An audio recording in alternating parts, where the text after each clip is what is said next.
Bem-vindos ao programa Viva a Vida. O programa dessa semana é um programa muito especial, porque nós iremos conversar com o general de brigada, Carlos Valdir Aguiar. Ele é comandante da aviação do Exército Brasileiro. Olha que honra, gente!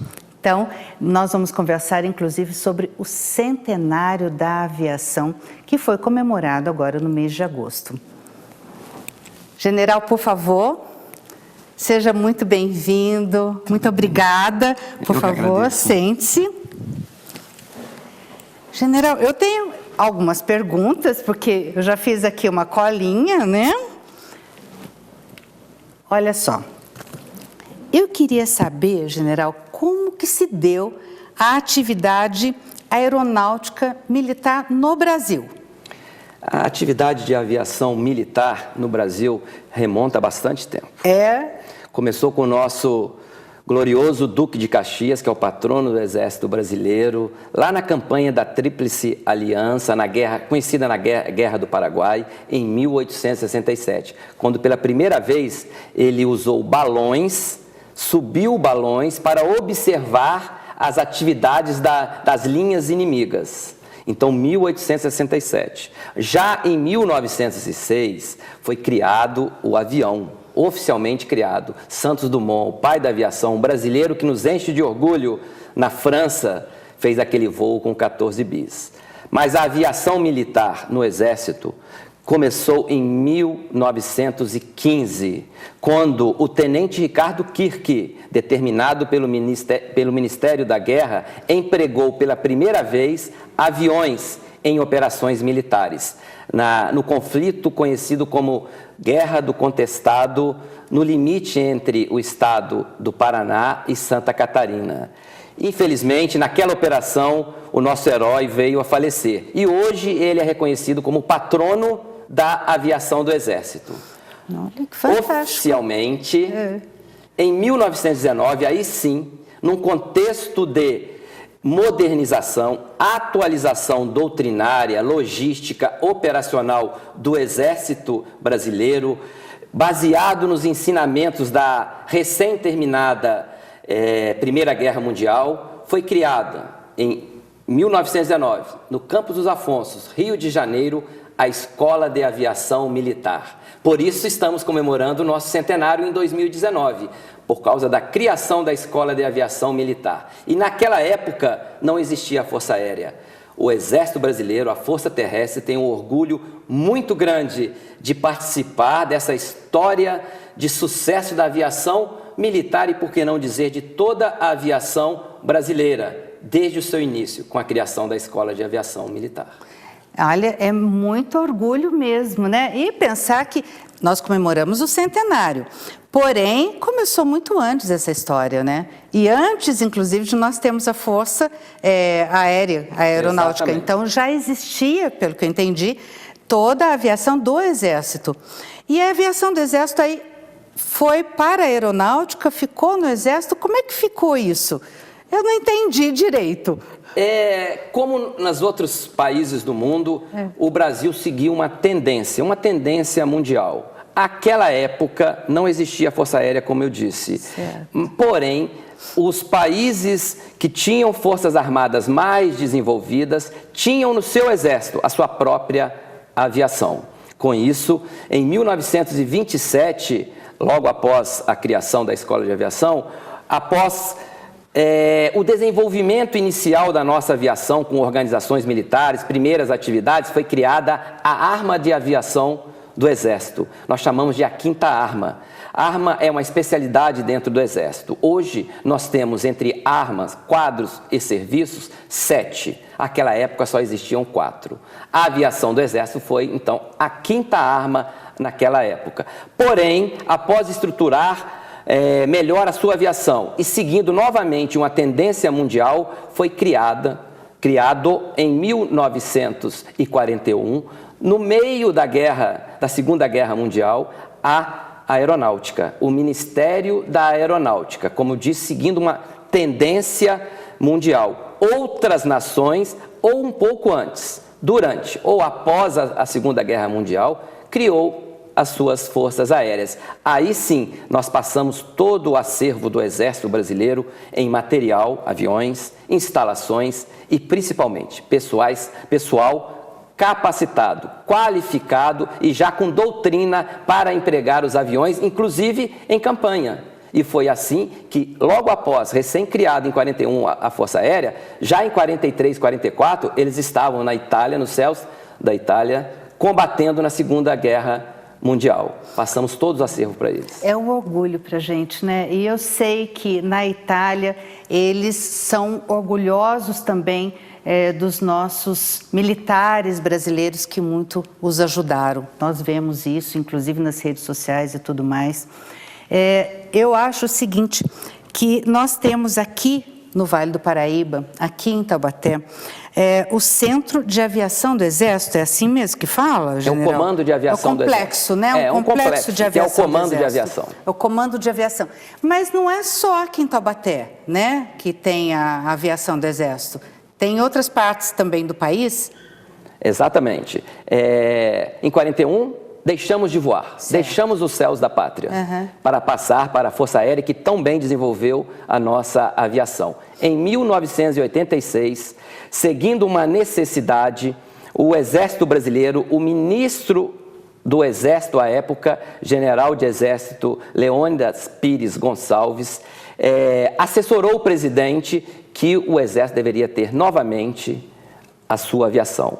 Desta feita de helicópteros, graças a Deus e ao nosso ministro e ao presidente que aceitou o assessoramento. Muito bom, bom para todos nós. Fruto das guerras da Coreia, do Vietnã, muito famosa, em que foi amplamente utilizado o meio aéreo helicóptero pela sua flexibilidade e mobilidade, o Exército recriou a sua aviação com asas rotativas, os nossos helicópteros. Em 1986, em Taubaté, na nossa amada região do Vale do Paraíba. E em Taubaté, então, nós temos o nosso complexo chamado Forte Ricardo Kirk, que aloja 7 organizações militares. O Comando de Aviação do Exército, 2 batalhões operacionais, 1º e 2º Batalhões de Aviação, uma escola, que é o Centro de Instrução de Aviação do Exército, que é herdeiro daquela Escola de Aviação Militar, um batalhão logístico, que é o Batalhão de Manutenção e Suprimento de Aviação do Exército, uma unidade de comando e controle,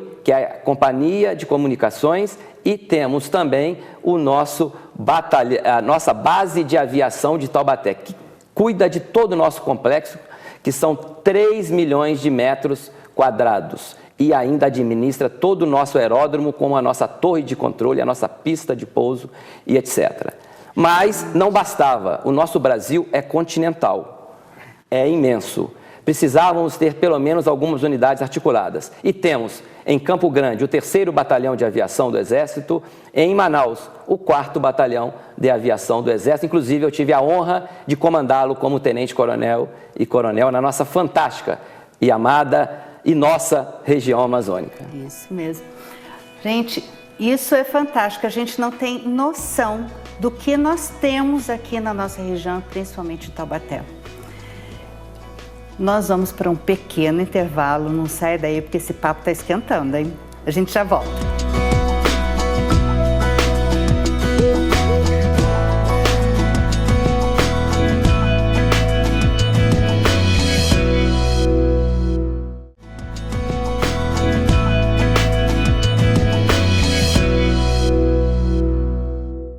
Hoje eu estou entrevistando o general de brigada Carlos Valdir Aguiar. Ele é comandante da aviação do Exército do Brasil.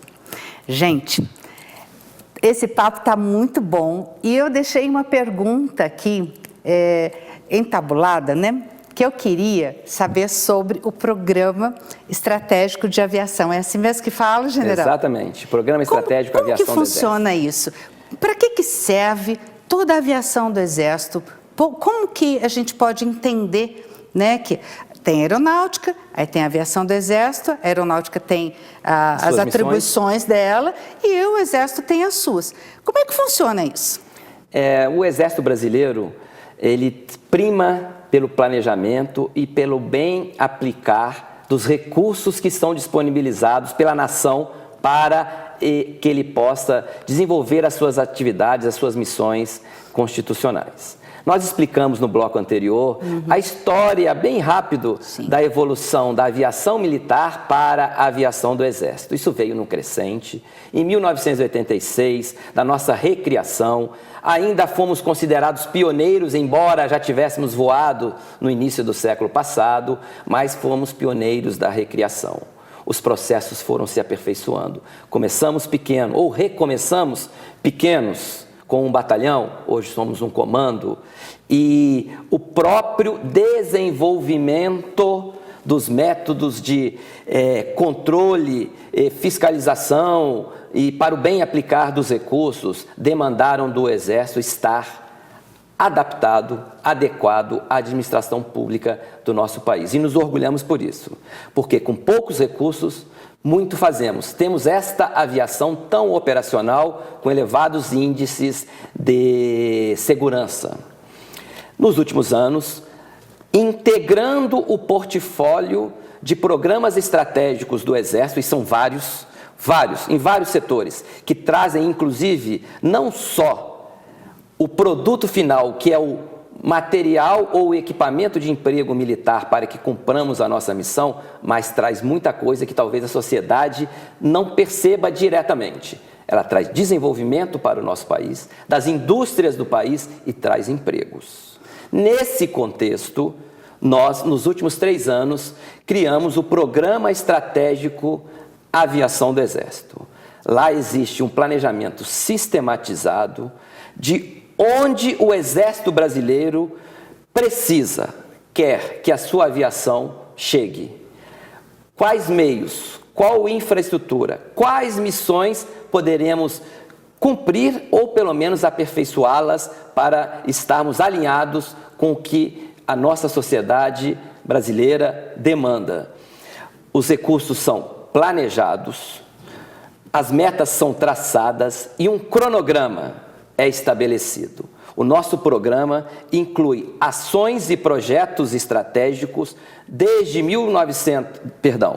2016 até pelo menos 2039. Sabemos aonde queremos chegar, quais as metas, o que temos que fazer para lá chegar e quanto de recurso precisamos a cada ano para que bem apliquemos e com o máximo de eficiência e eficácia cheguemos aos benefícios e produtos desejados.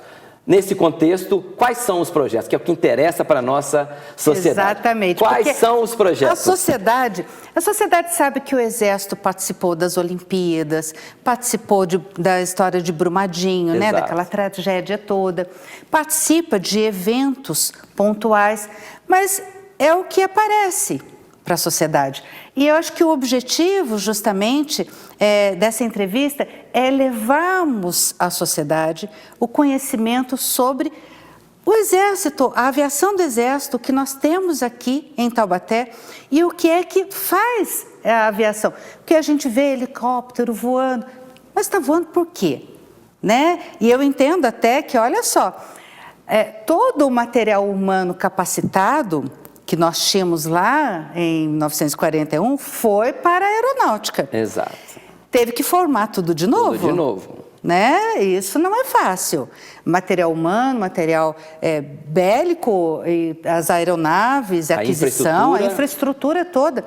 Então, eu imagino que deva ser um planejamento estratégico de ponta. E nós temos tecnologia de ponta na aviação do Exército, não temos, general? Exatamente, para que nós possamos cumprir todas essas missões e não tivemos só em Brumadinho, não tivemos só na Copa do Mundo ou nos Jogos Olímpicos, mas nós tivemos em várias operações também de defesa da soberania nacional nas nossas fronteiras, na Amazônia, estivemos até no exterior fazendo resgate de reféns das Forças Armadas Revolucionárias da Colômbia, apoiando a operação lá. Estivemos na intervenção federal do Rio de Janeiro, a aviação do Exército esteve lá por 1 ano, 5 meses e 1 dia. Nunca, nesse período, deixamos de ter pelo menos 3 aeronaves cumprindo missões diversas, inclusive à noite empregando o equipamento de óculos de visão noturna. Mas isso não ocorre sem aquilo tudo que você ressaltou: planejamento, capacitação, determinação, dedicação, um pouco de coragem, empreendedorismo, e isso tudo está resumido num planejamento estratégico de ponta. E o que nós muito nos orgulhamos é que planejamos e cumprimos. Nós não flexibilizamos, até porque os recursos são públicos. Nós temos que fazer com que aquele recurso seja enxergado pela população, nossa amada população, com as aeronaves voando, transportando pessoas que necessitam ou fazendo ações de combate para defender a nossa pátria. E então temos desde a ampliação, a complementação da nossa infraestrutura, temos modernização de aeronaves, as nossas aeronaves quase todas já estão no estado da arte, quase todas digitais. Temos aquisição de novas aeronaves. Para esse ano já contrataremos um novo sistema de armamento para as nossas aeronaves, 2 modelos de aeronaves. Vamos substituir aeronaves que já estão em período de término do seu ciclo de vida, provavelmente em 2025, estaremos substituindo várias aeronaves aqui em Taubaté, em Campo Grande e em Manaus. E quem sabe, num futuro aí, lá para os anos 30, adquirimos a nossa própria aeronave de ataque, dedicada para esta atividade. Nesse meio caminho tem uma novidade. Lembra que nós falamos em 1919? Voamos aviões, entregamos para a Força Aérea os aviões, o pessoal, a estrutura em 1941. Muito provavelmente, em 2021, estaremos recebendo novamente as nossas aeronaves de asa fixa. Teremos as nossas primeiras 4 aeronaves de asa fixa, 4 aviões que serão empregados principalmente para a logística de aviação, logística do Exército Brasileiro na nossa tão demandada e necessitada Amazônia brasileira. Precisa mesmo. Gente, eu fico assim encantado porque a gente não tem noção do que nós temos tão próximo de nós e realmente traz uma segurança muito grande para nós brasileiros saber que nós temos, como o senhor disse, um planejamento que, por mais difícil que seja, vem aquele resultado prometido, ele é entregue. E isso traz para a gente uma segurança muito grande. Eu vou perguntar daqui a pouco para o General Aguiar quais são as aeronaves que a aviação do Exército tem. Sai daí.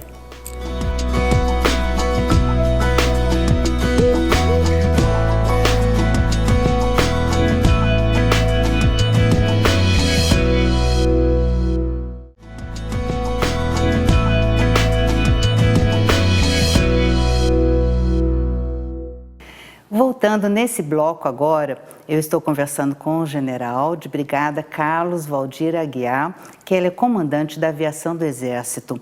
E ele está aqui nos concedendo uma entrevista muito especial. Para nós é uma honra muito grande recebê-lo no programa Viva a Vida.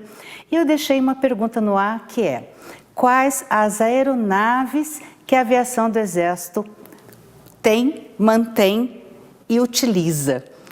General, quais são as aeronaves que nós temos? Hoje nós empregamos as aeronaves de asa rotativa, os helicópteros. São 5 modelos que temos hoje. Para instrução, para missões de reconhecimento, missões menores, nós usamos a aeronave conhecida, um nome genérico conhecida como Esquilo. É a aeronave que transporta até 6 pessoas. No prosseguimento, nós temos uma aeronave chamada Pantera. É uma aeronave até um pouco diferente, ela tem o seu rotor de cauda que se chama Fenestron, ela é até, para mim, é a aeronave mais bonita do Exército Brasileiro, inclusive, eu tenho bastante horas de voo nela. Eu fui conhecer, né? Vocês vão ver aí depois algumas imagens, eu fui conhecer. E é lindíssima mesmo. E ela tem um barulho, um sibilar totalmente específico dela, particular. Nossa. Muito bacana. Essa aeronave ela transporta até 9 passageiros, além da tripulação, e essas 2 estão passando por um processo de modernização. As 2 estão praticamente no estado da arte já. E temos depois, compramos aeronaves um pouco maiores, a próxima é o Cougar, mais usada para transportar tropa, pela sua capacidade, transporta até 22 militares. Temos também, essas 3 aeronaves são de origem francesa. Temos, na sequência cronológica de aquisição, compramos o chamado Black Hawk. São aeronaves americanas, aeronave extremamente rústica, testada em combates por diversas nações, principalmente a norte-americana, e é uma aeronave que podemos confiar. É uma aeronave de combate. Também usada para transportar tropa, transporte de feridos, resgate de pessoas e logística. Multifuncional. Ela é de emprego geral, é multiutilitária, como nós costumamos falar. A mais moderna, recém-adquirida na última década, e ainda estamos no processo de recebimento das últimas, a aeronave chamada para nós Jaguar. É a aeronave 225 militar, também de origem francesa. Essa sim, está no estado da arte. Eu diria que ela quase voa sozinho. Ela paira sozinho, ela faz procedimentos sozinhos, que facilita a vida do piloto. General, estado da arte, vamos explicar o que é. Ou seja, ela está toda digitalizada? Toda digitalizada. Olha, que legal. Na tecnologia Glass Cockpit, como chamamos, que seria LCD, seriam telas de LCD, mas para nós é Glass Cockpit, que se chama. Essa aeronave cumpriu missões diversas já, como eu disse, na intervenção, na Copa do Mundo, na fronteira. Está agora lá na Amazônia, contribuindo para o esforço nacional de combater as queimadas na Amazônia. Aeronaves nossa, de Taubaté, do Vale do Paraíba e de Manaus, estão lá contribuindo com as tropas do Ministério da Defesa para combater os incêndios. Nossas aeronaves cumprem as missões necessárias para as demandas da nossa nação. É muito orgulho. E eu vou confessar para vocês que eu fui visitar, né, a convite do general, a base de aviação, aqui o complexo de aviação do Exército aqui em Taubaté, e tive a oportunidade de utilizar o simulador, né? É muito interessante, aquilo faz parte das aulas, os pilotos fazem aquele treinamento ali? A simulação, hoje em dia, é um meio dos mais eficazes, que tem a melhor relação custo-benefício para a capacitação, eu diria que em quase todas as áreas. Mas na área militar, na área de aviação, é fundamental para trazer qualidade à capacitação, para trazer economia, e hoje em dia cada vez mais esse é um fator que tem que ser levado em consideração, e acima de tudo, segurança. Lembra da aeronave que eu falei, do Jaguar? Sim. A última, a mais moderna, que para quem entra nela, à noite principalmente, liga o seu painel e pergunta: isso é um Boeing ou é um helicóptero? É um helicóptero. É um helicóptero. Uma aeronave de mais de 30 milhões de euros. Se eu ficar fazendo treinamento com ela, capacitação... Não. E o risco, né? O risco também. O custo que pode ser um pequeno pouso um pouco mais brusco, que eu tenho que fazer uma manutenção. O simulador resolve em grande parte isso. E nós nos orgulhamos de, dentre as Forças Armadas, ter o melhor centro de simulação, que só está começando. Será referência nacional em simulação de voo. E é um legado também que deixamos para Taubaté e o Vale do Paraíba. Já temos parcerias com entidades públicas, em particular universidade como a Unital, que faz os seus treinamentos lá, que capacita seus alunos e também nos apoia em parcerias no nosso centro de simulação, que eu convido toda a sociedade a conhecer. General, quando eu estive lá, eu vi que tem dois tipos de simulador. Né, que tem maior quantidade, inclusive, que eu fui lá tentar pilotar, né? Eu só não derrubei. E se derrubasse não tinha problema? Não tinha problema, mas olha, uma delícia. E tem um outro simulador que ele é como se fosse uma cápsula, né? Até quando nós fomos, não pudemos brincar nele, né? Porque estava tendo uma instrução. Estava tendo uma instrução. E era, acho que da Polícia Militar, se não me engano. Isso, exatamente. Então, também fornece esse serviço às outras instituições, né? Os bombeiros. Exatamente. Isso é muito interessante. Nós usamos o simulador não só para nos capacitar, mas para capacitar aqueles que necessitam, principalmente instituições públicas, de segurança pública, e também a Marinha e a Força Aérea. Como exemplo, o ano passado, aviação de segurança pública de 17 estados da nossa federação, dos 27, 17 estados, vieram treinar conosco nos nossos simuladores. Por isso eu disse que nós já somos referência, e eu diria, Taubaté já vai virar Vale do Paraíba, uma referência nacional em simulação de voo. Eu vou mostrar para vocês aqui a revista que eu ganhei. Olha aqui, que coisa mais linda, né? E essa revista aqui vocês também podem encontrar. Vou deixar aqui o endereço eletrônico que vocês podem acompanhar. É cavex.eb.mil.br. É o informativo Águia.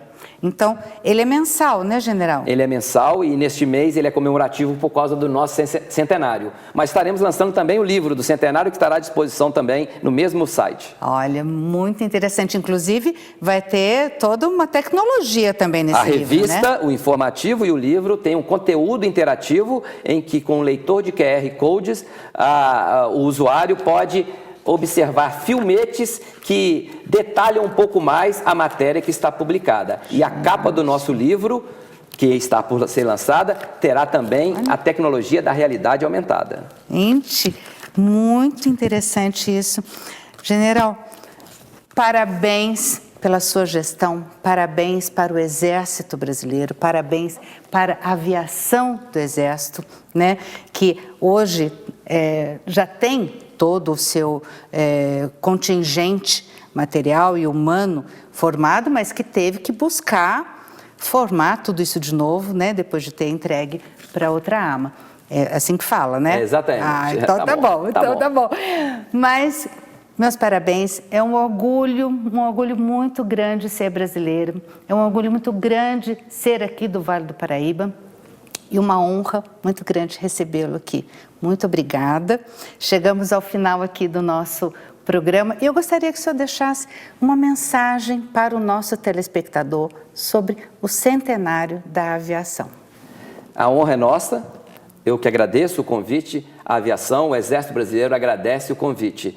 Nós agradecemos à sociedade brasileira toda a confiança que nos é depositada nos índices de credibilidade que o Exército Brasileiro, a Força Terrestre, goza junto à nossa querida sociedade para quem existimos. Nós existimos para servir a sociedade e nos dedicamos ao máximo para bem empregar todos os recursos, o pessoal e o material em prol da nossa missão constitucional.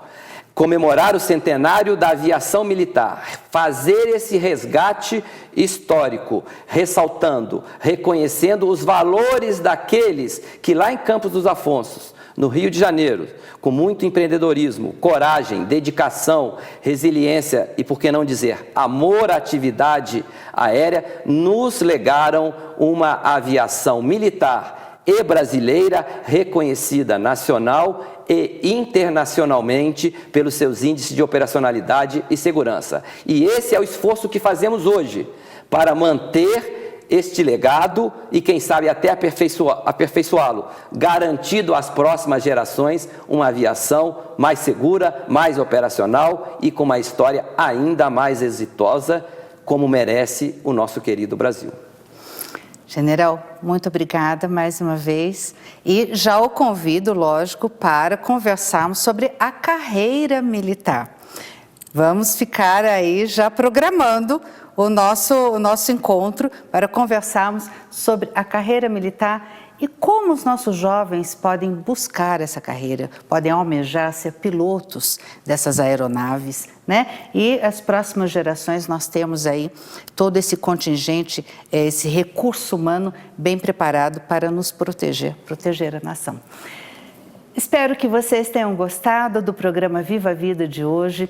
Agradeço a Verso Cabeleireiros, que cuida do nosso cabelo e maquiagem, e deixo para você um grande beijo no coração. Até semana que vem.